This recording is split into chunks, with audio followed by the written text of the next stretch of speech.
Enforcement directorate E D نے on line سٹے بازی ریکٹ کی جاری تحقیقات کے سلسلے میں کرناٹک کانگریس کے ایک ایم ایل اے کے 2 لاکروں سے 40 کلو سونا ضبط کیا۔ سونے کی مالیت 50 کروڑ روپے سے زائد بتائی جا رہی ہے۔ ای ڈی حکام کے مطابق تلاشی مہم بنگلور کے علاقائی دفتر کی طرف سے منی لانڈرنگ کی روک تھام کے قانون کے تحت چلائی گئی۔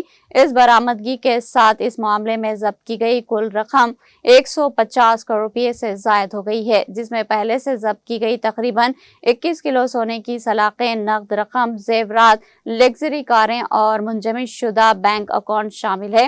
چتردرگ اسمبلی حلقے کے ایم ایل اے وریندر کو اس سال اگست میں گرفتار کیا گیا تھا اور تب سے وہ عدالتی حراست میں ہے۔ ای ڈی کی تحقیقات نے کنگ 566 اور راجا 566 جیسے کئی آن لائن پلیٹ فارمز کے ذریعے چلائے جانے والے 2000 کروڑ روپے کے بیٹنگ نیٹ ورک کا پتہ چلایا ہے۔